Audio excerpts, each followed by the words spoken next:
룻기를 묵상하면서 우리는 철저히 무너진 삶, 그 손에 아무것도 남지 않은 텅 비어버린 나오미를 만났습니다.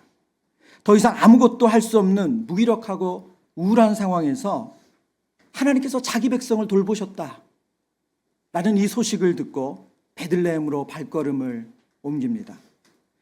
베들레헴으로 발걸음을 옮길 때 대단한 기대를 했던 것이 아니에요.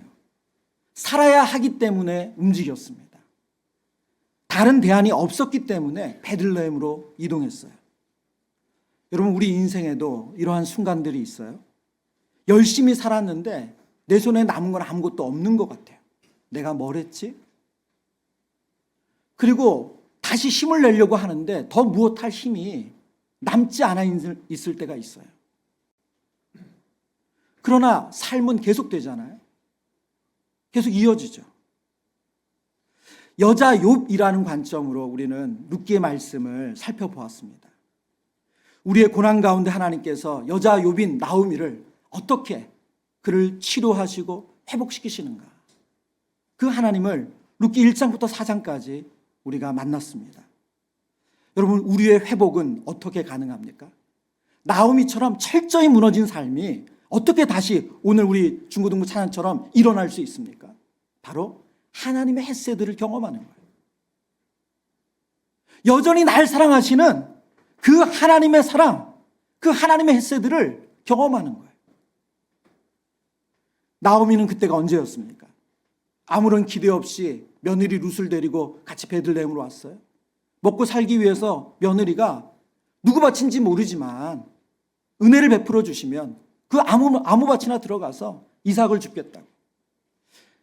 제가 읽었던 이 룻기를 준비하며 읽었던 책 가운데 자꾸 그런 표현을 쓰시더라고요. 그 학자는 사실 나오미가 하는 일은 요즘으로 말하면 그냥 길거리에 휴지통 뒤지는 것 같은 거라는 거예요. 뭐 먹고 남은 거 없나, 그런 삶을 사는 거랑 똑같다는 거예요. 추수하고 나달이 떨어진 거. 여러분, 그 나달이라는 게 흙에 떨어지는 거잖아요. 그 나달을 흙에서 하나하나 손으로 줍는다는 거, 정말 그게 얼마나 되겠어요, 그게. 그런데 아무런 기대 없이 며느리를 보냈는데 며느리의 손에 보리 한 에바, 22리터나 되는, 약 17kg나 되는 어마어마한 양을 가지고 집으로 돌아옵니다. 부유할 때는, 남편도 있고 두 아들도 있을 때는 그것이 그렇게 대단해 보이지 않았어요. 굉장해 보이지 않았어요. 그냥 그런가 보다, 오늘 좀 때가 좋았나 보다. 그런데 고난 가운데서, 고통 가운데서 영적인 민감함이, 그 간절함이 있는 그때였기에 나오미는 이것은 하나님의 돌보심이구나, 이것이야말로 하나님의 헤세드구나, 하나님 날 사랑하시는구나, 하나님 날 포기하지 않으셨구나. 여러분, 과부의 삶은 아무것도 기대할 수 없는 삶이에요. 고대 근동에서의 과부는 아무것도 할 수 없어요. 자기 이름으로, 자기 힘으로 할 수 있는 게 아무것도 없어요. 그것을 보여주는 아주 단적인 사건이 하나 있습니다. 창세기 38장에 보면 유다의 며느리 다말이, 그의 남편이 죽어요. 죽고 나서 이제 동생 오난과 잠자리를 하는데 이 오난이 씨를, 유다 다말이 낳은 아이가 자기 아이가 될 걸 아닌 걸 알기 때문에 잠자리는 했지만 임신하지 못하게 땅에다 설정을 해버려요. 그로 인해서 두 아들 다 죽었어요. 막내 아들 유다에게 셀라라는 아들이 남아있어요. 아직 좀 어리긴 해요. 그런데 아이가 계속 성장해 갑니다. 결혼할 수 있는 나이가 됐어요. 그런데 유다가 셀라를 다말에게 주지 않는 거예요. 기업 물을 자로 주지 않아요. 하루, 이틀, 사흘, 아무리 시간이 지나도 며느리를 부르지 않아요. 다말이 어떤 행동을 하죠? 어느 날 시아버지가 이 양을 치러 간다고 했을 때 그 동네에 찾아가서 다말이 위장을 해요. 창기로, 자기 몸을 파는 사람으로 위장을 해요. 그리고 시아버지와 잠자리를 합니다. 우리 중고등부 학생들이 있어서 이런 얘기 안 하려고 했는데, 여러분 알 거 다 알잖아요. 그렇죠? 근데 여러분, 이 입에도 올리기 끔찍한 이 더러운 이야기, 왜 다말이 그런 선택을 했을까요? 왜 그런 결정을 했을까요? 과부로서는 살 소망이 없다는 거예요. 성경은 다말의 행동에 대해서 도덕적인 평가를 내리지 않아요. 도리어 유다가 이 일이 자신이 기업 물을 자로 셀라를 주지 않아서 생긴 일이라는 것을 깨닫고 나서 유다가 창세기 38장 26절에 그렇게 말해요. 그는 나보다 옳도다. 그는 나보다 옳도다. 내가 그를 내 아들 셀라에게 주지 아니하였음이로다. 기업 물을 자로 줘야 되는 책임, 의무가 있었는데 그 아들마저 죽을까 봐 그것이 두려워서 고통받고 신음하는 다말을 못 본 채 했다는 거예요. 여러분, 나오미는 어떤가요? 남편을 잃었어요. 두 아들도 잃었어요. 근데 나오미에게는 다말처럼 시아버지가 있는 것도 아니에요. 정말 볕들 날이 없어요. 앞이 캄캄한 거예요. 아무런 기대와 소망을 가질 수 있는 거리가 아무것도 없어요. 그것이 나오미의 상황이었어요. 며느리 모압 여인 룻이 자신을 따라온다고 했을 때 물론 자신이 옆에서 도와주고 함께 있는 사람이 있다는 건 너무 좋죠. 그러나 모압 여인 룻에게 어떤 기대도 하지 않았어요. 왜요? 이방 여인이고 과부인 이 여인이 뭘 할 수 있겠어요? 유대인 여자인 자기도 할 수 있는 게 없는데 전혀 기대하지 않았는데 이방 여인 모압 여인 룻이 봉변을 당할지도 모르면서 누군지도 모르는 밭을 찾아가서 이삭을 주우러 갑니다. 그리고 보리 한 에바를 가지고 왔어요. 나오미에게는 이 보리 한 에바가 그냥 보리가 아니에요.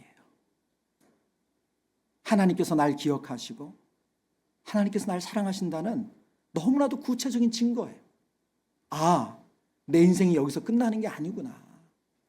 하나님 날 돌보고 계시구나. 하나님 나를 위한 계획이 있으시구나. 룻기 2장 20절의 말씀 우리 같이 한번 읽어볼까요? 2장 20절입니다.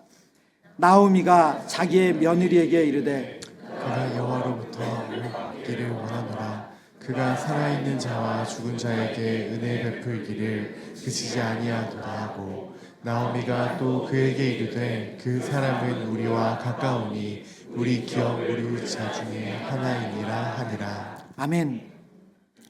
나오미의 입에서 하나님 복 주시기를 원한다는 말이 나왔어요.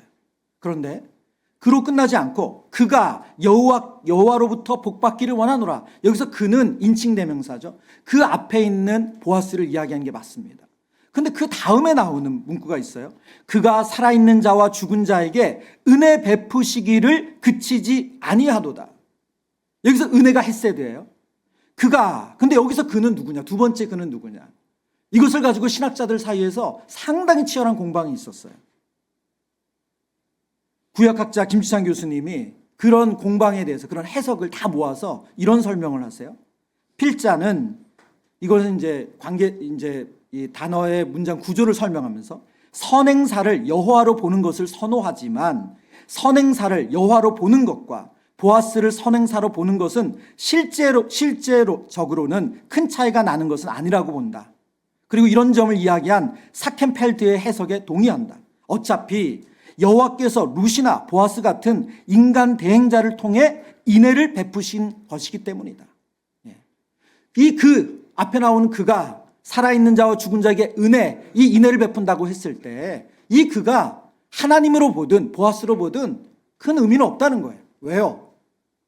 하나님이 그 인애를 베풀지 않으면 보아스든 룻이든 그런 인애를 베풀 수 없기 때문에 결국 나오미가 며느리가 가져온 그 보리 한 에바를 통해서 그가 확신 있게 깨달은 게 뭐예요? 하나님은 살아있는 자나 죽은 자에게나 하나님의 헤세드를 베푸시는 분이라는 거예요. 룻기 4장에서 나오는 오늘 우리가 읽었던 불가능한 임신하지 못했던 룻이 보아스와 결혼한 이후에 임신을 하고 그리고 나오미에게는 자신의 이 끊어진 엘리멜렉과 말론과 기론을 통해서 끊어진 대가 이어질 거라는 일도 상상을 하지 못했던 그 일이 가능했던 것. 근데 그 이전에 하나님께서는 벌써 나오미를 치료하셨고 회복시키셨다는 거예요. 저는 말씀을 묵상하다 그런 질문을 하게 됐어요. 만약 나오미가 마지막 장에서 이 품에 오벳을 안지 못했다면 어땠을까? 룻을 통해서 하나님께서 아기를 안 주셨어요. 그러면 나오미는 어땠을까? 그러면 또 실족했을까? 또 무너졌을까? 저는 그렇지 않다고 확신합니다. 왜 나오미가 다시 그 이전의 영적인 상태로 돌아가지 않을 것이라고 확신하는가? 그것은 나오미 스스로 그것을 보여주고 있어요. 왜요? 나오미는 룻을 타작마당으로 결혼시키기 위해서 보아스와 결혼시켜 타작마당으로 보낼 때 그 행동은 자신을 위한 행동이 아니었다고 설명드렸어요. 누구를 위한 행동이었어요? 그렇죠. 룻을 위한 행동이었어요. 그에게 안식할 곳을 주기 위한, 남편을 주기 위한 룻을 위한 행동이지 자신의 미래 설계를 위한 행동이 아니었어요. 이런 내용을 볼 때 룻은 하나님 주시는 이 오벳을 품에 안기 이전에 이미 승리한 사람이었어요. 이미 하나님 안에서 그의 마음이 치료가 되고 하나님 주시는 기쁨, 하나님 주시는 회복을 누린 사람이었다는 거예요. 제가 오늘 말씀을 묵상하면서 오늘날 우리가 주의해야 될 한 가지가 있다는 것을 깨닫게 됩니다. 그것은 무엇이냐면 기독교 역사 가운데 한동안 기독교의 역사를 지배했던 그런 메시지, 그런 좀 관점이 있었어요. 그게 뭐냐면 승리주의라는 거예요. 승리주의. 기독교 승리주의라고 합니다. 이 기독교 승리주의자가 태동하게 된 배경은 뭐냐면 로마의 콘스탄티 대제가 기독교를 공인한 거예요. 늘 핍박받고 고난받고 압제받던 우리 크리스찬들이 이 크리스찬 대제가 회심하고 하나님을 만남으로 기독교를 공인한 거예요. 그래서 기독교가 국가 종교가 되어버렸어요. 그 이후에 권력을 가지는 것, 모든 것 위에 우위에 서는 것이 하나님의 뜻이고 하나님 원하시는 구별이라는 생각, 이 기독교 승리주의가 교회사 안에 들어오게 돼요. 예수님을 믿으면 모든 일에 우위에 서야 된다. 모든 문제를 해결해야 되고 그래서 하나님의 초월적인 권능과 높으심을 드러나야 된다. 그래서 간혹 우리의 기도 가운데 하나님 저 이번에 합격하게 해주세요. 이번에 승진하게 해주세요. 그래서 하나님께 영광 돌리기 원합니다. 여러분 우리가 그런 기도를 드릴 수 있게 된 배경은 바로 기독교 승리주의예요. 여러분 승진 못하면 하나님께 영광이 안 되나요? 여러분 등급이 떨어지면 하나님께 영광이 안 돼요? 아프면 하나님께 영광이 안 됩니까? 왜 안 아파야 되고 왜 다 승진해야 되고 왜 다 높아져야 돼요?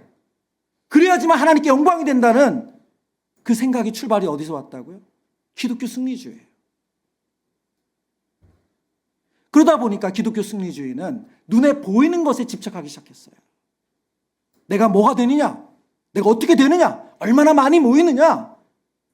그런 거에 집착하게 됐다는 거예요. 여러분 승리주의 함정에 빠지면 눈에 보이는 실패와 고난은 해석이 안 돼요. 어떤 해석밖에 안 돼요? 믿음이 부족해서 그런 거예요. 우리 여기 잠도 제대로 못 주무시고 오시는 청소년 여러분. 여러분 시험을 치렀는데 등급이 떨어졌어. 성적이 안 나왔어. 엄마가 하는 말이 너 믿음이 부족해서 그래. 엄마가 기도하라 그랬지? 큐티하라 그랬잖아.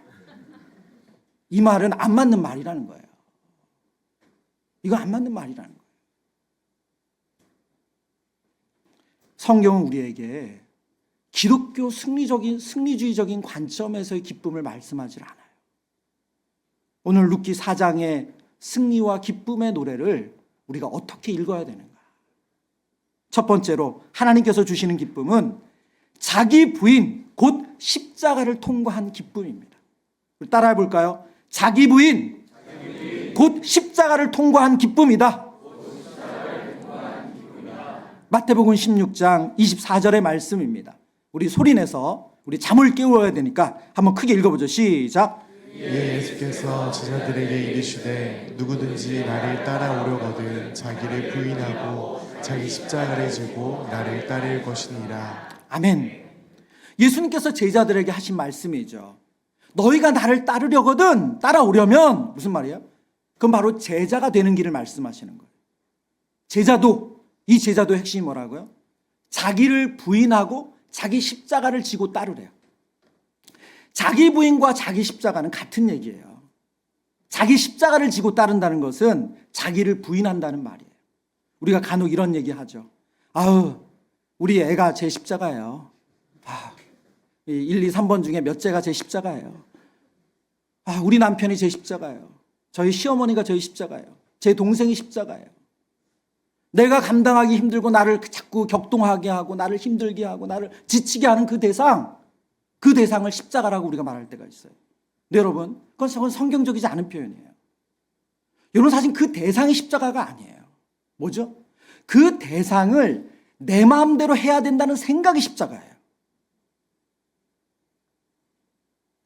이렇게 해야 되는데 좀 이렇게 해주면 안 돼? 그 생각이 우리를 힘들게 하는 거예요. 여러분, 왜 그 대상이 우리 십자가가 됐습니까? 나를 힘들게 하잖아요. 내가 원하는 대로, 내 뜻대로 잘 안 되잖아요. 그래서 힘든 거예요. 그래서 우린 자꾸 자기 십자가라고 생각해요. 근데 그게 아니고 내가 그 사람을 내 뜻대로 움직이고자 하는 그 마음, 그게 십자가라는 거예요. 오늘 성경이 자기를 부인한다 그러면 예를 들어서 자기 십자가, 저는 제 애가 제 십자가예요. 그럼 그 애를 어떻게 해요? 그 얘기가 아니죠. 그 아이를 내 마음대로 하고 싶은 그 마음을 부인하는 거예요. 내 남편을, 내 배우자를, 내 아내를, 내 동생을, 부모님을 이렇게 돼야 된다고 생각했던, 그래서 나를 늘 지치게 하고 힘들게 만드는 그 생각, 그것을 부인하는 게 자기 십자가를 지는 거라는 거예요. 룻기 곳곳에서 우리는 그 십자가를 지는, 자기를 부인하는 하나님의 사람들을 만납니다. 그 첫 번째가 누구예요? 룻이죠. 룻. 룻기 1장에서 룻에게는 큰 시험이 왔어요. 뭐죠? 어머니를 따를 건가? 모압에서 남을 건가? 어머니가 말했잖아요. 너희들의 한식을 위해서 너희도 남편을 얻고 그것을 한식처를 모압에서 얻어라. 어머니가 간절히 호소하잖아요. 내가 아이를 낳아서 너희들에게 계대결혼 아이를 줄 수도 없다. 어떻게 그런 일이 생기겠니? 오르바가 모압에 남습니다. 여러분, 오르바가 이상한 선택을 한 게 아니고 상당히 합리적이고 이성적인 선택을 한 거예요. 어머니의 말대로 그래 맞지. 내가 가봐야 무슨 도움 되겠어 하는 마음으로. 그러나 룻은 어떻게 해요? 자기가 모압에 있으면 젊은 과부로서 어떻게든 결혼할 가능성이 더 높아요. 그런데 이방 땅에 모압 사람들은 하나님께서 총회에 들어오지 못하게 하셨어요. 여호와의 총회에 들어오지 못할지라. 그게 이스라엘 사람들이 모압을 바라보는 시각이에요. 그런 모압 여인 젊은 과부가 모압을 떠나서, 자기 고향을 떠나서 베들레헴으로 간다. 그것은 자기 부인이에요. 죽으러 가는 것과 크게 다르지 않다는 거예요. 뿐만 아니라 이삭 죽기 위해서 어떤 봉변을 당할지도 모르면서 정해져 있는 밭이 있는 것도 아니고 어느 밭이나 찾아가서 이삭 주우러 가는 행위, 그 또한도 자기 부인이죠. 어머니의 지시대로 타작망에 들어가서 보아스가 잠자기를 기다렸다가 그의 이불 밑에 들어가서 같이 눕는 행위, 여러분 그것도 자기 부인이에요. 나오미는 어떻습니까? 며느리가 가져온 보리 한 에바를 보면서 하나님의 헷세드를 경험한 이후에 나오미는 변화되기 시작했다고 말씀드렸어요. 그래서 나오미는 3장으로 넘어가면 자신의 미래를 포기해요. 자신의 안정을 포기해요. 그리고 며느리가 남편을 만나 안식을 누리기를 원해요. 진정으로 그걸 원해요. 그래서 며느리가 어떻게든 보아스와 잘 될 수 있도록 그 모든 상황을 면밀히 살펴서 며느리에게 가이드를 하는 거죠. 그것은 자신을 위한 계획이 1도 없었어요. 그리고 며느리가 타작마저 돌아오고 나서 뭐라고 이야기합니까? 이 사건이 어떻게 될지 알기까지, 어제 말씀드리면서 그랬죠. 이 사건이 하늘에서 어떻게 떨어질지 알기까지 앉아 기다리는 거예요. 잠잠히 기다리는 거예요. 어떤 인간적인 방법을 하는 게 아니라 기다리는 거예요. 그거 무슨 뜻이라고 말씀드렸습니까? 하나님께 그 모든 주도권을 내어드리는 거예요. 보아스가 기업을 물든 그러지 않든, 그 뜻대로 되든 안 되든 자기 부인이죠. 여러분, 보아스는 어떻습니까? 보아스가 기업 물을 자의 길을 간다는 것 자체가 자기 부인 없이는 불가능한 일이에요. 왜요? 룻과 결혼해서, 모압 여인 룻과 결혼해서 아이를 낳아도 그것은 그 아이가, 그 엘리멜렉의 그 땅이 다 아이에게로 가는 거예요. 자기에게 손해되는 일인 걸 알았어요. 그렇지만 그대로 하죠. 뿐만 아니라 자기 앞에 기업 물을 자가 있다는 것을 알았기 때문에 그가 먼저 나서서 그의 욕심을 드러내지 않습니다. 자신이 안 된다 하더라도 나는 룻과 정말 결혼해서 기업 물을 자가 되고 싶지만 그게 안 된다 하더라도 이것은 괜찮다. 여러분, 자기 부인 아니에요. 오늘 룻기 4장에 나오는 이 기쁨의 노래는 자기 부인, 곧 십자가를 통과하면서 모든 이들에게 주시는 기쁨이라는 거예요. 저와 여러분이 누릴 기쁨이 이 기쁨인 줄 믿습니다. 히브리서 12장 2절에서 성경은 이렇게 말씀합니다. 믿음의 주요 또 온전하게 하시는 이인 예수를 바라보자. 그는 그 앞에 있는 기쁨을 위하여 십자가를 참으사 부끄러움을 개의치 아니하시더니, 그는 그 앞에 있는 기쁨을 위하여 무엇을 참으셨어요? 십자가를 참으셨어요. 그리스도께서 우리에게 주시는 부활의 기쁨, 부활의 승리는 십자가 없이 우리에게 주어진 것이 아니라는 거예요. 저와 여러분의 자기 부인을 통해서 하나님 주시는 참된 기쁨 누리기를 축원합니다. 두 번째, 하나님께서 주시는 기쁨은 부활의 기쁨이에요. 룻기를 읽으면 아주 독특한 것을 발견하게 됩니다. 그게 뭐냐면 1장에서 엘리멜렉과 그리고 엘리멜렉의 두 아들 말론과 기론이 다 죽었어요. 세 사람 다 죽었잖아요. 드라마로 말하면 1회에 세 남자가 나타났어. 봐줘서 고마워. 이 세 남자가 다 죽은 거야. 그런데 그러면 2회 안 나와야 되잖아요. 2회에 또 나오네, 이 사람들이.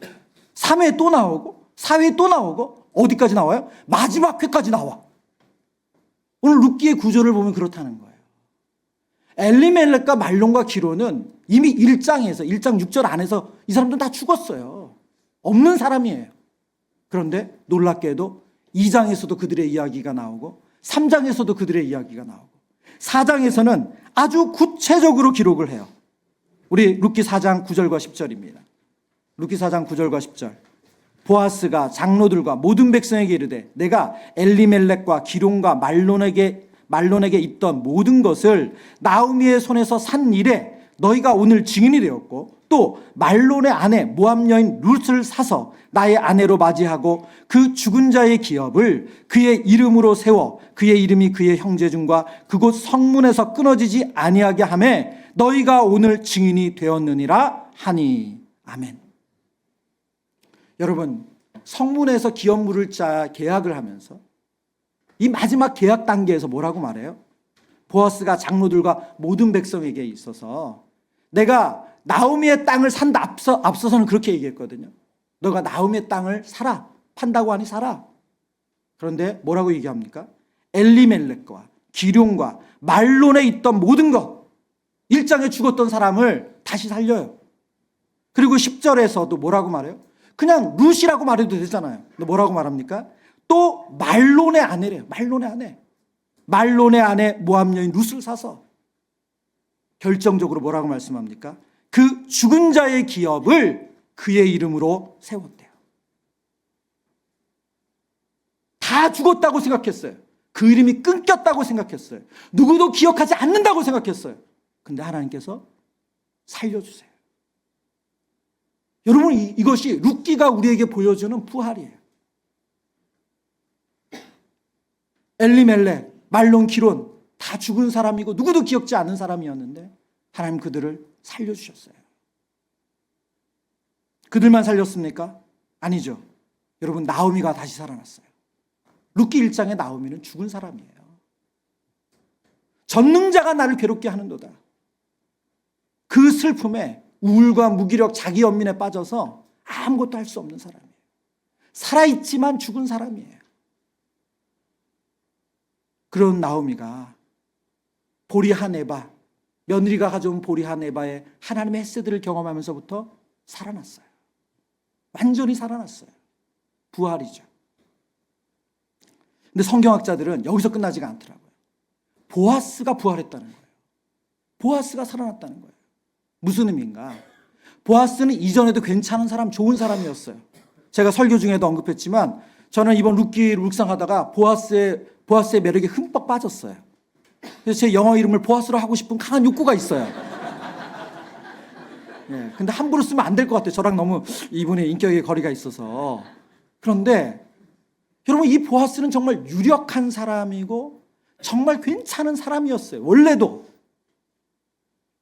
그런데 보아스가 왜 룻 앞에서만 서면 작아질까요? 그 이유는 신명기 6장 5절에서 찾을 수 있습니다. 신명기 6장 5절. 같이 읽어보겠습니다. 너는 마음을 다하고 뜻을 다하고 힘을 다하여 내 하나님 여호와를 사랑하라. 너는 마음을 다하고 뜻을 다하여 힘을 다하여 내 하나님 여호와를 사랑하라. 이것은 참 이스라엘 백성들이 살아가야 되는 삶의 모습이에요. 그런데 이 모습을 누가 살아냈을까요? 그게 모압 여인 룻이라는 거예요. 하나님의 헷세드의 정신을 가장 잘 구현하는 사람은 이스라엘 중에 있었던 것이 아니라 이방 여자로 그 땅에 온 룻이라는 거예요. 마음을 다하고 힘을 다하여 뜻을 다하여 하나님을 사랑하는 그 마음 중심을 가지고 시어머니에게 자신의 모든 것을 내놓는 룻. 그래서 어떤 한 성경학자는 이런 표현을 쓰더라고요. 보아스가 룻을 만나서 완전해졌다는 거예요. 참 이스라엘 백성이 됐다는 거예요. 기업 물을 자의 그 책임을 다함으로써 참 이스라엘 백성으로 살아났다는 거예요. 우리가 누려야 될 기쁨은 뭡니까? 죽은 자가 살아나는 기쁨이에요. 우리 안에 죽어있는 것들이 살아나는 기쁨이에요. 저와 여러분 안에 그런 기쁨 누리고 축원합니다. 여러분, 어떤 여러분의 마음에 하나님을 향하여 기대가 꺾이고 소망이 꺾이고 하나님을 향한 사랑이 꺾여 있습니까? 저와 여러분 안에 그 죽어있던 하나님에 대한 마음이 살아나는 은혜가 있기를 축원합니다. 세 번째, 하나님께서 우리에게 주시는 기쁨은 공동체가 함께 누리는 기쁨이라고 성경은 말합니다. 룻기는 양괄식 구조예요. 양괄식 구조. 예, 우리 여러분 배우시고 계시죠? 예, 처음 듣는 표정이시네요. 영어로는 inclusiv라고 합니다. 네, 그래서 앞에 1장에서 얘기한 주제, 그 다음에 4장에서 얘기하는 주제가 겹쳐요. 두 번 강조된다는 거예요. 앞에서만 아니라 뒤에서도 다시 한번. 그 주제 중에 하나가 바로 죽은 아들들. 그래서 1장에서 우리가 그 아들의 이름을 벤이라고, 성인을 표현한 벤이라고 쓰지 않고 엘리드라 쓴다고 말씀드렸죠. 그리고 4장에서 다시 오벳을 가슴에 안을 때, 나오미가 오벳을 품에 안을 때 그 아기의 이름을, 아기의 그 단어를 뭐라고 썼습니까? 엘리드라고 썼어요. 그래서 1장과 4장이 연결이 돼요. 예. 뿐만 아니라 또 중요한 것이 하나 나오는데요. 룻기 1장 19절을 볼까요? 1장 19절 같이 읽어보겠습니다. 1장 19절. 네, 룻기 1장 19절입니다. 우리 같이, 네, 이에 그 두 사람이 베들레헴에 갔더라. 네, 그 본문이에요.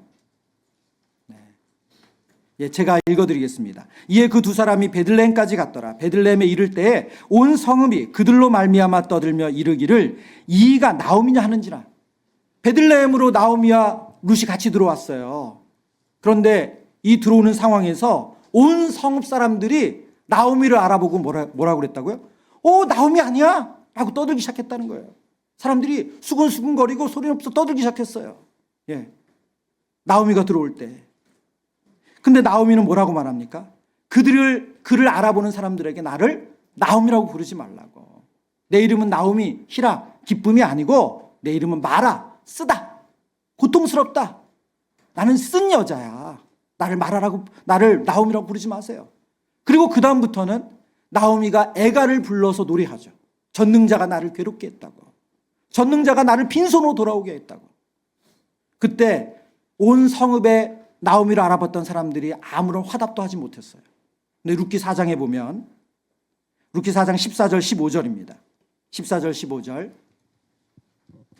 여인들이 나오미에게 이르되 찬송할지로다. 여호와께서 오늘 내게 기업 물을 자가 없게 하지 아니하셨도다. 이 아이의 이름은 이스라엘 중에 유명하게 되기를 원하노라. 15절 같이 읽습니다. 이는 내 생명의 회복자이며 내 노년의 봉양자라. 곧 너를 사랑하며 7 아들보다 귀한 내 며느리가 낳은 자로다 하니라. 아멘. 여인들이 또 등장해요. 룻기 1장에서 나왔던 여인들이 룻기 4장에도 또 한 번 등장합니다. 룻기 1장에서 나오미의 애가를 들으며 그들은 아무 말도 하지 못했어요. 근데 룻기 4장에서는 나오미가 그 품에 룻이 낳은 오벳을 가슴에 안는 것을 보면서 그들이 어떻게 해요? 찬송해요. 여러분 신기하지 않아요? 성경은 나오미가 찬송하는 게 아니에요. 나오미가 노래하지 않아요. 룻이 노래하지 않아요. 동네 사람들이 노래해요. 이 성읍 사람들이 노래해요. 그들이 나오미의 아픔이 치료되고 회복되고 그 기쁨을 누리는 것을 그들이 같이 기뻐해요. 이게 룻기 4장이 보여주는 내용이에요. 더 놀라운 것은 이 여인들이 여기서 그치지 않는다는 거예요. 룻기 4장 17절입니다. 같이 읽어보죠. 4장 17절 시작. 그 이웃 여인들이 그에게 이름을 지어주되 나오미에게 아들이 태어났다 하여 그 이름을 오벳이라 하였는데 그는 다윗의 아버지인 이새의 아버지였더라. 강조한 표현이 있습니다. 한 번 더 앞쪽으로 보여주시죠. 그의 이웃 여인들이 그에게 무엇을 지어줬어요? 이런 오지랖이 어디 있어요? 왜 남의 손주 이름을 그들이 지어줘? 남의 아들의 이름을 그들이 지어줘? 이 여인들이 룻이 낳은 아들, 성경은 또 그것을 나오미 아들이라고도 표현해요. 예. 왜냐하면 엘리멜렉과 말론을 이은 아들이기 때문에 그 아들의 이름을 이 여인들이 지어줘요. 오벳, 이것은 아바드라는 섬기다라는 단어에서 왔거든요. 종, 경배한다 이런 뜻을 가지고 있어요. 오벳이라는 이름을 지어줘요. 이 기쁨을, 나오미의 가정의 기쁨을, 룻의 가정의 기쁨을 온 성읍 사람들이 같이 누리고 기뻐한다는 거예요. 그냥 그들 좋은 일 생겼다라고 밖에서 그냥 박수 조금 치는 정도가 아니에요. 함께 나의 기쁨으로 누리는 거예요. 여러분, 이게 하나님 나라예요. 저와 여러분이 누릴 기쁨이 바로 이런 기쁨이에요. 다른 이의 고통에서, 아파하는 그 신음에서 회복되는 것을 보고 우리가 함께 기뻐하는 기쁨이에요. 여러분, 슬플 때 같이 슬퍼하는 것보다 웃을 일이 있을 때 같이 웃어주는 게 훨씬 더 어렵습니다. 남이 고통당하는 거 우리가 같이 아파하는 것보다 정말 잘 되는 것을 보면서 같은 마음으로 기뻐하는 게 너무 어려워요. 이 온 성읍 사람들은 지금 그 일을 하고 있어요. 하나님 주신 기쁨을 같이 기뻐하고 있어요. 로마서 12장 15절 제가 읽습니다. 즐거워하는 자들과 함께 즐거워하고 우는 자들과 함께 울라. 성경은 즐거워하는 자들과 함께 즐거워하래요. 그리고 우는 자들과 함께 울래요. 오늘 이 베들레헴 이 성읍에 나오미가, 마라라 불리던 나오미가 진정한 나오미로 회복되어지고 부활하는 그 모습, 그래서 그 품에 자녀들이 다 죽었고 떠났다고 생각했는데 옐리드, 그 아기 그 오벳을 품에 안은 것을 보고 함께 기뻐하고 축하하는 기쁨, 바로 이 기쁨이 하나님 주신 기쁨입니다. 저와 여러분 안에, 우리 사랑하는 교회, 저희 교회 공동체 안에 그런 기쁨이 충만하길 바랍니다. 여러분, 이것은 하나님을 만난 하나님의 헤세드 안에서 누리는 기쁨이에요. 눈에 보이는 성공을 같이 기뻐하는 게 아니라 정말 하나님 안에서 그 기쁨이 회복되는 걸 기뻐하는 거예요. 그 기쁨을 누리는 저와 여러분 되기를 축원합니다.